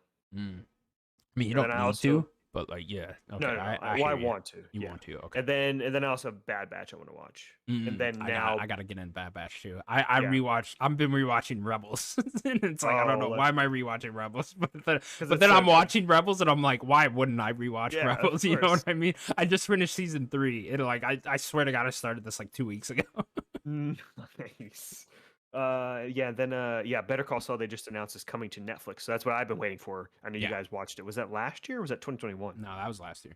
That was last year, and you guys were watching. I was just so excited to finally get to watch it. So I do need to get. I don't have Netflix right now, but I want to get it to finish that. One day I want to do a Better Call Saul rewatch and then roll right into Breaking Bad with it. I need to wait like a couple years for me to forget a little bit about Better Call. What do you mean? Because of the time, like there's like past stuff, but then present stuff. So how? Oh, well, I would just watch Better Call Saul because majority of that takes place before Breaking Bad. But then, I know what you're saying. But I would just do Better Call Saul, then watch Breaking Bad, then end it with El Camino. That'll be a great time. That'll be a great time. What a time! That's some months right there. You know, that sounds like a great time to me. How do you like El Camino? You know, I'm not. I think a lot of people are down on El Camino. I liked El Camino. Really? There's a good. I think El Camino is clearly the worst of the three. Yeah. You know, between Breaking Bad and Better Call Saul, it clearly is. But I like El Camino quite a bit. I just look at it as like one long episode of Breaking Bad. Yeah, that's really all it is. It's good for that, right? Yeah. Who doesn't like Jesse? You know. I mean, he's the best character. He definitely is the series. Best character. Yeah. I agree. Yeah, I like El Camino quite a bit. What's your plans for games then coming up here? Today, as recording, Coffee Talk episode 2. I think it's called Hibiscus and Butterflies, something like that. Comes out, so I'm gonna try. On my goal, I know I didn't even get to play anything this past week. My goal is to beat that before Star Wars comes out next week. Should be doable, right? Yeah, I don't know. I don't know if 10 hours. I'm not sure how long this game. How long was the last one? Was that even 10 hours? That seems 6 hours probably. Okay. I think the first one was. Should be doable. Yeah, I hope it is because I'm gonna try. I know you're busy with work and stuff, so. But I mean, if you could try to chip away, get like an hour a day, you should be good. Right? Yeah, that's gonna kind of be my goal. Is just kind of get a little bit in there, and then Star Wars next week. Fucking wait! I'm so excited. So excited. I have just beaten Star Wars Jedi Fallen Order again. Okay. Yeah, so I just to get myself typed, get myself prepared. Great game. Love the game. So it's fantastic. I think the back half of that game is really something special. I think it does take a while to get going, and I think I noticed that much more this time just because I'm not super amazed by what this is. You know, I think when that game first came out, I'm just like amazed, like holy shit, I'm playing a new canon Star Wars game where I'm a Jedi and running around and looking at all this cool Star Wars stuff and the music, and I'm just in awe by all of that the first time. Not so much the second time, but then when the story starts picking up, once you go to the Kashyyyk from the second time, from there, just a fucking spectacular game. I think I said this last week. It starts really strong. Yeah, the opening, of course, is awesome. Yeah, but then it really dies down for a while, and then once you get to Kashyyyk the second time, it's fucking fantastic. I love it from there. Just all the stuff with Cal and him dealing with his failure and stuff like that. The Barrett from Kind of Funny just put out this really awesome Star Wars Jedi Fallen Order piece. I don't know if you watched that yet, but that was really good. Yet, no. Yeah, that was it was fantastic. He did an awesome job on that. So go watch that if you haven't seen that. Okay. But I love the game over, especially that ending, man. Darth Vader comes in. I always wonder, where did Darth Vader come from at the end there? Like, was he just like ducking behind this thing? Yeah, he's a really tall person. That's what I'm saying. Like, were you hiding there the whole time? Because I just had a whole fight with Trilla for like 10 minutes. Were you just like ducking behind right there? Like that whole time. He used his force teleport. Yeah, that's what happened. Because there wasn't like an elevator there or anything, and I was like, I don't know. Why didn't he come in through the door behind us? I'm like, it's I don't know wherever he came from. I'm like, I don't remember. Where did you come from? Cal should have just stopped. Like, guys, time out. Pause for a second. Whoa, time out. Where did you come from? Like, have you been there the whole time, Vader? It's so scary too when you go up and try to fight him. Like you just can't get shit on him. He's throwing you away. It's like, it's so cool that they just made him like this impossible. It's not even a boss fight. It's just like an impossible task. It's like something you're supposed to lose on, and that's very cool. It's really cool how they get away too with breaking the glass, and Seer like breaks the glass, and then he's got to hold the water back. You wonder how they fixed that place though.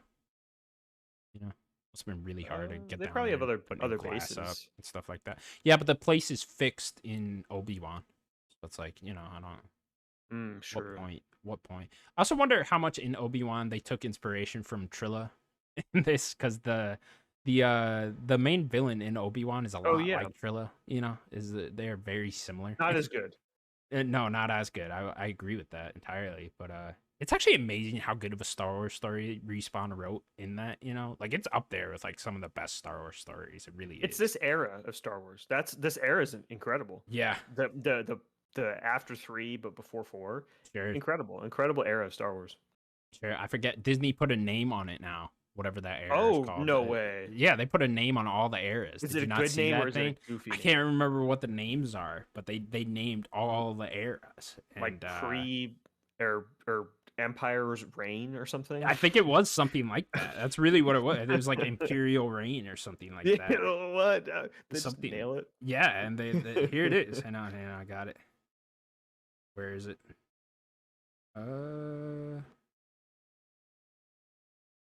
Okay, here you go. Reign of the Empire. That's it. That's the era. You were right on target. I nailed it. So wow. Here's all of them. Dawn of the Jedi, which will be James, whatever the fuck his name is, new movie, 25,000 years before Episode 1. Mangold, that's it. The guy directed the new Indiana Jones. He directed Logan as well. That should be spectacular. That's where I remember his name from. That should be spectacular. He also made something else very good before that too. I can't remember. But he's a really good director. I'm really excited for that movie. He's doing that era with the new book, right? Yeah. Well, no, he's not doing the High Republic. He's doing before that, Dawn of the Jedi. Okay. He's making a movie about the first Jedi. Okay. So, is this where Revan? Is this where you get canon Revan? No, because then after Dawn of the Jedi era is the Old Republic. So that's where Revan should be. And I don't believe Disney's touched the Old Republic at all yet. I don't think any of that. The High Republic has been it. Yeah. So then after the Old Republic is the High Republic, which I know there's a kid cartoon coming out on Disney Plus. Looks kind of interesting. Know that. Yeah, I forget what it's called exactly. It's very like kid friendly, straight up, just like a Nickelodeon morning show kids cartoon. That's kind of how Clone Wars is for most. Yeah, more than that, I'd say, like more kid friendly than that even. So a little bit more. So that sounds interesting. But there's also I forget if it's the Skeleton Crew or the Accolade, something like that. One of those takes place in the High Republic era. It's the Acolytes. That's it. Yes, okay, so that'll be cool. That'll be like our first live action taste of the High Republic. That sounds very fun. Then that was like a political one, right? Is that what that? Cool. Yeah, something like that. So that sounds very fun to me. Something with like Sith in the background too. Oh wait, is that the one from the guy from Squid Game? Right? Is that his show? Yep. Right? Yeah. Yeah. Cool. Excited for that. Yeah, me too. Then after that is Fall of the Jedi, which is the prequel era. So, okay. Awesome. Right around there. Yeah, that's cool. Then Reign of the Empire. And the Empire was over, which is weird. I wonder, Disney probably is like, fuck, we should have made that gap really long, the Reign of the Empire. I guess they didn't really have a choice, but it's only like 18 years, Well, yeah, it is what it is. It's like a really small window in compared to all this, you know what I mean? Then after that is the New Republic, which is the Mandoverse. Been getting a whole lot of that recently, and we're getting a whole lot more. Then it's Rise of the First Order, which I'm assuming, starts with Force Awakens or maybe a little bit before that. And then after that is New Jedi Order, which will be Daisy Ridley's new movie. Yeah, whatever that's going to end up being. So they gave us a time. What's that jump again? Do you remember? 30 years. 30 years after Rise of Skywalker. 30? Yep. or it might have been 15. 30 or 15. 30 seems like a lot. 30 does seem like a lot, but again, like I just said, I bet they regret having the Empire window so small that they want to make it a little bit bigger with this one. I think they set a timeline. They had to have set it. Let me look. Yeah, I need to know. 30 seems like a lot. 30 does seem like a lot, but think how many stories they're gonna want to fit in there at some point. Yeah, you know what like I mean? who they fit in. Yeah, like there's so much you could do. Grogu could be alive in that area or something like that. You know, Yeah. like have like older Where's Finn? Grogu. Finn's gonna be training. Yeah, Finn. I imagine they gotta get a deal done with that guy because they did that guy just so dirty. I know. I love Boyega. They gotta bring him back in this new Daisy Ridley movie and get something done with that. Yeah. Let's see here. How long is the gap between them? Yeah, it can't be 30. That's a long time. Can't be 30, but you gotta fit so many video games in there, Dan. You know? We gonna play as Rey? We need more Star Wars video games. It's 15 years. There you go. 15. Okay, I think that's 15 a now. little That is a little bit more reasonable. I hope it's not just like some generic building the Jedi Order again. Because I feel like at the end of Rise of Skywalker, she was very set off on like a new path. It's like, okay, let's make the Jedi Order something else. It also, I think, is it goes to the color of her saber. So we'll see. Exactly. Yellow is the color. Mm-hmm. But yeah, that's really all I've been playing. Looking forward to Advance Wars tonight. I have that game preloaded. Yeah, I'm pretty excited for that. I need to tell me all about it. I will. I'm excited next for week, you. So I'll be able to dive into that a little bit before Jedi Survivor. I have next Friday off, so I'm just hyped. Whoa! Ready to go here. You know what I mean? Can't wait. You got a 3-day weekend just for Star Wars? I have a 4-day weekend because I also took off that Monday. Let's go for this game's. You're gonna beat this game. Be done, bro. I'm a platinum. Yeah. Well, I got to platinum it before Tears of the Kingdom, so it's like I gotta get going. You know what I mean? It's like I got a lot there. There's gonna be there's a whole hub world with a town or whatever, and it's like I wonder how long that's gonna take me platinum. Like, am I gonna have to build this whole town up? You know what I mean? So yeah, gotta get going on that before Tears of the Kingdom. But then luckily you get a whole month of Tears of the Kingdom. Yeah. Well, and what about Octopath? You gonna go back and beat that game? Yeah, dude. I still haven't chipped away at that. I do a chapter here and there. But yeah, that's just gonna. I mean, that's gonna take me well into the summer, July-ish. You know what I mean? July seems pretty open right now. Oxenfree 2, of course, did just get that release date, but that's a smaller game, of course. So there are some open months. Again, I am very happy with the cadence of games this year with the spread. I know we were just complaining about there's a whole bunch of games right now, but at least there's a 2-week gap for me between Jedi Survivor and Tears of the Kingdom. Then I get like a whole month until Street Fighter, and then FF16 is until the end of June.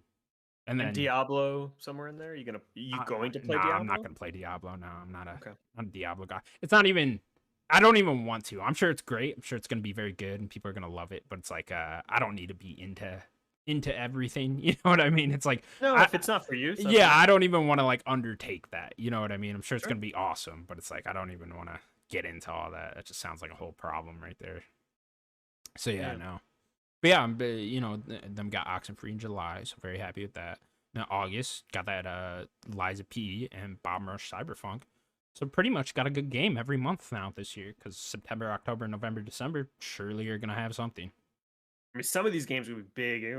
You need to take more time off. I think I have a whole week still waiting to go for Starfield. Yep. I was gonna say, it's for Starfield, right? And I never save it all the way until September, but this year I am. It's a must.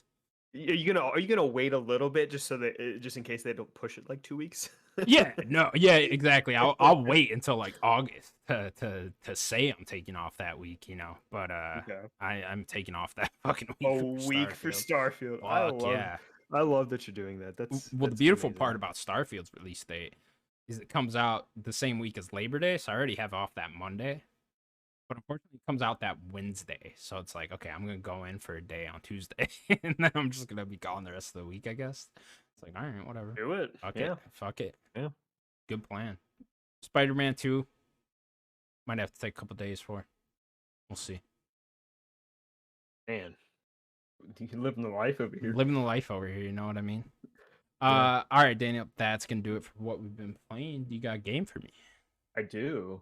We are going to return to our list, the definitive character ranking list. And I picked a few people here. If you want to spice a character in, I know that I've been picking a lot. If you would like to spice a character in, that's okay with me. And it doesn't have to be like, a main character or anything. I mean, I'm gonna keep going with this list until we can stop. I want to do 5. So stop me if you want to do one yourself. Okay. I have an interesting one here that I would like to start with. I'm gonna do Celeste from Celeste. Ooh, okay. Did not play this game. Oh, I thought you did. No, Okay. I've bought it and like booted it up before, but 2D platform is not my thing. So yeah. Sure. So let me go through. Would you like me to read all 11 characters that we have, or how would you like me to do this? Yeah, go ahead. Read them in order too, bottom to top.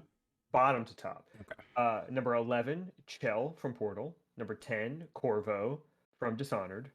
Number 9, Ghost from Destiny. Number 8, Eddie Raja from Uncharted. How is he 8? What happened? What's going on there? What the fuck is that? Number 7, Aloy from Horizon. Number 6, Luigi from the Mario series. Definitely not. Number 5, Scorpion from Mortal Kombat. Number 4, Dutch from Red Dead. Number 3, Abby from The Last of Us. Number 2, Garrus from Mass Effect. And number 1, Augustus Cole. Cole Train, baby, from Gears. So that's our list right now. Okay, you guys are like, oh, I want to make this list serious. Then you put Coltrane at 1. It was mostly Sims. Then you guys put Coltrane at 1 over Eddie Raja all the way down to 8. It's so funny because you named off Dutch, and I'm like, oh, okay, the next 3 characters must be spectacular, best video game characters of all time. Dutch is at 4 or whatever. And then you name off Garrus and Abby, and I'm like, acceptable, that works. And now you guys name off Coltrane as better than all of them. Like, what? Sims mostly put Coltrane at number 1. I'm like, I just agreed with it. I mean, he's a cool character. He's funny. He's got that awesome song. But, like, is he better, like, emotional impact than Abby and Dutch? Fuck no. But okay. Yeah, that's where he is right now. Whatever. Maybe at some point we could do one time. We could just do a little bit of reorder, but that might be chaotic. I don't know. I mean, okay. So Celeste from Celeste. I'll let you handle that one.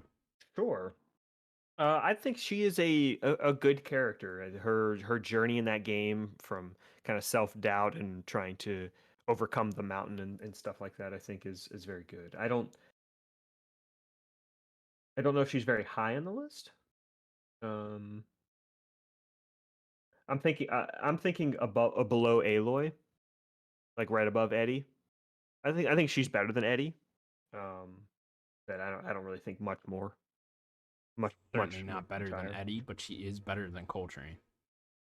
Oh no, you're trying to tear this list apart. So she's number 1, the new number 1. I mean, fuck it. If Coltrane's number 1, then yeah, I guess she is. It's gonna be very easy to make a new number 1 here with Coltrane being up there. Yeah, I'm fine with wherever you want to put her. Okay. And then the next character I was going to do, is, oops, misspelled that. The next character I wanted to do, you have a little bit of knowledge of the character, but I think I have probably the most, is going to be Kiryu from Like a Dragon / Yakuza. The man with no name. He has a name. Isn't that the game though? Like, what's his new game called? Yes. What the fuck is that game called? It's like a Dragon Gaiden. The man with no who name. Erased his name?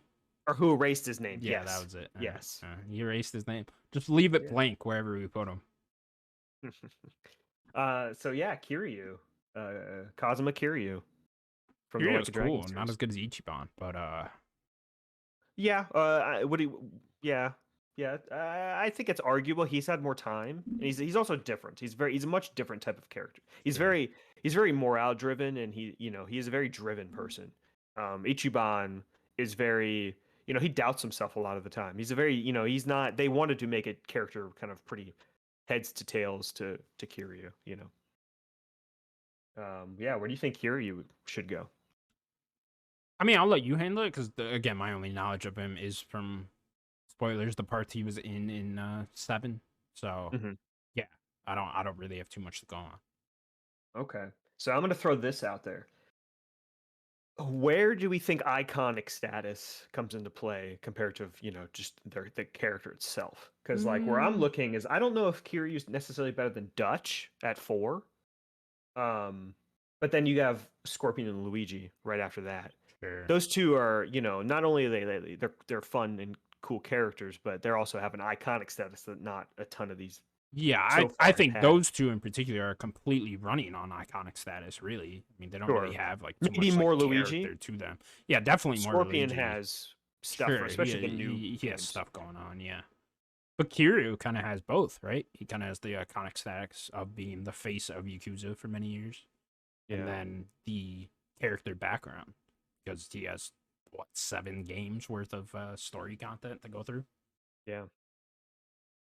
So do you think he's better than Luigi? Yeah. What about Scorpion? I would say he's better than him too. But not Dutch. Not Dutch, yeah. Okay. So he'll be the new number 5.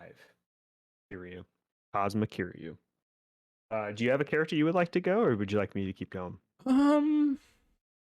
No, yeah, just keep going. Okay. I should warn you ahead of time so that way if you wanted to bring someone. Here, I'll do a character that's relevant to us. I'm gonna do Riku from Kingdom Hearts, baby. I mean, Riku's like the best fucking character, at least in the. And he's one of the coolest characters for sure. Game. I mean, he's so fucking cool, Daniel. He has silver hair. He fights the darkness inside his heart all the time. Yes, he's the bad boy. He's got big muscles. You know what I mean? Who doesn't want to get with Riku? He's got a cool sword too, man. Cool he does. Sword. His sword looks insane. It's like Nightmare from Soul Calibur. Yeah, big, but it's not exactly as big. like that. Yeah. He's got so many layers too. Riku. He's a complicated guy. You know what I mean? He's got a lot going on. Ansem trying to take him over and stuff. Yeah, I fucking love Riku, man. I would put Riku right up there. Where do we have Dutch? Dutch is number 4. You guys really fucked up with the Coltrane thing. Sims isn't here. Would you like to re-rank Coltrane? Yeah, 100%. What's below Coltrane? Garrus, Abby, Dutch. Okay, should that not be the top 3, Daniel? I mean, ask yourself that. Is that not a top 3 worthy thing? Garrus, Abby, and Dutch? Like, that's a top 3 right there. All right, I cut it. Where should he go then? What do we have then? So name the top 5. Garrus, Abby, Dutch, Kiryu, Scorpion. And then Luigi? And then Luigi, Aloy, Celeste. I would put him below Celeste, honestly. No. You don't think so? You think he's better than Celeste? Okay. Is he better than Aloy? I would say no. You might have more time with Aloy, just for factor. I mean, he's a very funny character. He's cool. They're pretty close. That's pretty close there. But like, it's not like Coltrane has like a Dom moment in that game, you know? No, he has serious moments. Sure. There are a lot of serious moments. What's the game he plays? Griffball? Yeah. No, Griffball's the Halo game. Yeah, Griffball's Halo. We asked this and he looked it up. I can't remember what it was called. I'll let you have the final say. Is he the new number 8 or is he the new number 7? Is he above or below Aloy? He's below Aloy. Okay. Shout out to Aloy. Aloy. All right, we're not no more re-ranking. Everything's gonna be definitive from here. Sure. Let's just put Eddie out at 1 then, real quick. No. So yeah, Riku from Kingdom Hearts. Garrus, Riku Abby, from Dutch. Kingdom Hearts, I would put 1 below Dutch. I don't know that Riku is homie. Sure. I don't know if Riku's better than Kiryu. Okay, I can accept that. I thought Scorpio was next. He's above Scorpion, so Scorpion is number 5 right now. I would put him above Scorpion then. I'm fine with him being below Kiryu. My only argument is the iconic factor of Scorpion. Sure, but that's all he has. Iconic. He's very cool. He's fun to play. It is very iconic. his story is very interesting of him dying and then coming back. Yeah. As like he has a cool story there. Like I think Scorpion's pretty awesome. Okay, fine. We can go below Scorpion. Because I'm like Luigi's fun, and Luigi, obviously the Mario characters it's gonna be harder to rank them. Sure. We'll get to more. I mean, when you actually get into like Mario, then I understand. But Luigi, he's got to be above. I like Luigi though. I like Luigi too, but like Scorpion, I understand because of iconic sense. Like Scorpion is one of the faces of. He's games. The logo of NetherRealm. Yeah. Okay, fine. Riku number 6. Number 6. Okay. And then how many was that? How many did we do there? Kiryu, Riku, Celeste. Okay, so that was only 3. Okay, cool. Who I had another person. Okay. This one's for both of us. You ready? I'm ready. Amicia from Amicia. Amicia. Amicia is very good. The playable character of Plague Tale. Requiem and Innocence and Requiem. Amicia. Where does Amicia go? One of our favorite games of last year. Yeah. No, Amicia is a very well-rounded character as well. Mm-hmm. Complex. Yeah, a lot of emotional complexity there. Yeah. Where do we think Amicia should go? Very well acted. Also a really cool sense of like, I gotta get this shit done, you know? Sure. She's pretty determined. Yeah, determined leader type, you know? Like that but shitty she's flawed, mom. But she's very flawed and she's young. Sure. And it comes across, she makes bad choices, but like that. So I think that almost makes her better, you know? Yeah. And so it makes her more interesting, right? Again, I'm going to go right below Dutch. Is Amicia better than Kiryu? I'm going to keep saying it because I want to go. Is Amicia better than Kiryu? I don't know. That's up to you, I would say. I don't know that she is. My vote is yes, but I would leave that up to the guy who played the 7 Kiryu games. I would say no. Personally, I think got to be better than Scorpion. I think it's close. I think it's close here. I mean, we're getting to really, I've picked some pretty good characters here, so I think, it's going to be tough when we get to some other ones too. But, yeah, my vote would be Kiryu above her. Okay, I'm fine. We could put her you at 5. Put her at 5. Yeah. Okay. How do you spell Amicia? Amicia. Not putting fucking Hugo on there, all right? He's dead last if we get to him. Hugo. He definitely ain't better than Raja. I'll tell you that much. All right. I'm gonna keep going with fighting game characters because we have a lot of fighting game characters to. Well, hey, no, I got one. Are we only doing 5? I was only gonna do 5 every time. Okay, I got one. Do it. Elizabeth, BioShock Infinite. Ooh. Love Elizabeth. Love the sense of wonder that comes off Elizabeth. Very cool story, very cool background, being trapped in that place for so long. And then you get into the ending of BioShock Infinite, where there are infinite Elizabeths, and she has to deal with the whole multiverse BioShock thing going on in her head. Very cool in the DLC as well, Burial at Sea. I never played that one. Comes across very well in those, but there are multiple versions of her in those. Yeah, I never got to play that or even the DLC for 2. Never played. Oh, that one's really fucking good. Yeah, Minerva's Den. Yeah, Minerva's I never Den got to play. Really fucking good. So is Burial Sea. Really good DLCs in BioShock. Yeah. Interesting, Elizabeth. Yeah, I love Elizabeth. I love this character. I think she's so cool. Me too. In that game. I like her relationship with Booker. Yeah, relationship. But we can't do that. Awesome. And like, really, when you break it down from story, she is like the vocal point of all of BioShock. Which is very cool. In a weird way, I guess. Yeah, in a weird way. Yeah, she really is. Where does she go though? Yeah, interesting pick here. Yeah. BioShock Infinite, no, I think that game just had its anniversary, 10 years. Yeah, at least it's coming up. It was 2013, yeah. Yeah. No, maybe it did. Maybe it was in March. Yeah, I think that was a March game. I think I remember seeing something like 10 years ago. Yeah. Shout out to that game, man. I fucking love that game. Favorite ending of any game. Really? Yeah. Oh yeah, I fucking love that ending, bro. I like the ending. I don't know if it's my favorite, but yeah, that's my favorite ending. Yeah, if I had to pick one, yeah, that's it. Even over the first BioShock? Yeah. Even over the first BioShock. Okay. It was just so. Do you want me to? Because you picked Yeah, it's a left. You hit it left, janked it. Here, I'll make a bid here. I would put her. I'll give you the era where I'm putting her. I think she's below Riku. Below Riku? But where below Riku, I don't know.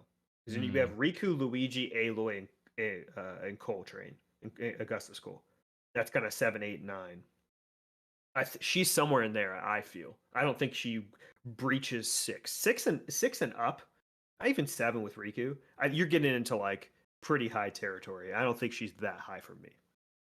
So if I were to throw something out there, I'd say the new number 8, right above Luigi, below Riku.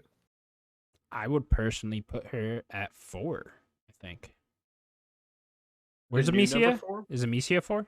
Amicia's 5. Kiryu's 4. I would go below Amicia. One below Amicia, I would say. So you're saying she's better than both Scorpion and Riku? That's tough. Yeah, that's where I said it. About 7 is where you get really tough. Sure. Maybe one below Riku. That's kind of who's below Riku? Luigi. Better than Luigi. Yeah. Yeah. So you don't think she's better than Riku? Depends on the day you ask me. Yeah, I really like Riku too. It's hard to do that to me. Yeah. Yeah, sure. I'm fine with that. One below Riku. One below Riku? Okay. Yeah. The thing that sucks, and it's going to be tough to do all these characters and things that have only like one game, because like Riku, we have so much time with him. Yeah. But like Elizabeth, Kiryu, right? Right, Kiryu. There's so much Kiryu that like I will try. I'm trying my best to like when I'm ranking these people. Like Amici only has 2 games. Kiryu has 7 games. It's like okay, but how's the impact work? Yeah. All right. I think I got a pretty solid list thus far. What's the name of the top 10? Okay. Yeah. See, we're getting really quickly. We're gonna get to how many do we have? 15 now? We have 16 because we started with top 6. Oh, okay. And then I went with 5 every time. Okay. I know that was weird. Maybe I should have just did 5 every time. Yeah, too late. But yeah, too late. The new number 1. The new number 1 is Garrus from Mass Effect. As he should. Number 2 is Abby from The Last of Us. Number 3, I guess I should have went 10, but it's fine. Number 3 is Dutch from Red Dead. Number 4 is Kazuma Kiryu from Like a Dragon. Number 5 is Amicia from A Plague Tale. From Amicia. That's the next game we need. Just Amicia. The new kid isn't just called Amicia. Number 6 is... Yeah, sorry, spoilers. Number 6 is Scorpion from Mortal Kombat. Number 7 is Riku from Kingdom Hearts. Number 8 is Elizabeth from BioShock. Number 9 is Luigi from the Mario series. And number 10 is Aloy from Horizon. We just kicked Coltrane out of this list. Get shit on, Sims. He's number 11. I like Coltrane a lot, but I mean, he's not the best. He's not number 1. When you name that top 3, it's like, okay, Coltrane is not in that mix. There, Garrus, Abby, and Dutch. He's not in that mix. Yeah, there was a lot of Sims. Eddie Raja is, of course, but like Coltrane, no. All right, that's gonna do it for Nerd Gods Podcast, episode 167. That's what it was. Please remember, follow us on Twitter. I never say that, but subscribe to us over on Twitter. Yeah, we got a Twitter. You can go over there, follow us over there. We'll talk to you. Sure, maybe. Sure. If you're weird, no, we're not talking to you. Subscribe to us over on youtube.com/nerdicgods. You can also find us available on all audio platforms. Daniel, anything else you'd like to say? Leave a like, comment, ring the little bell. You get a notification when our episode goes up. Yeah. Get out of here, Cole. Get out of here, Cole. We tackled him. You know what I mean? We tackled him the fuck out of here. Whatever that game was called. Is it like Wolf Ball or something? No, it was like something ball. Blitz Ball? No, that's Final Fantasy X. Oh, yeah. It was like Grid something. Hey, we're gonna figure this out before the show stops. It was like Grid. It was Grid. Gears of War football. We just talked about this last week. We're doing it again. I can't remember what the name of his game is. Thrash ball. Thrash ball. Go play some thrash ball, people. We'll see you next week. Bye bye.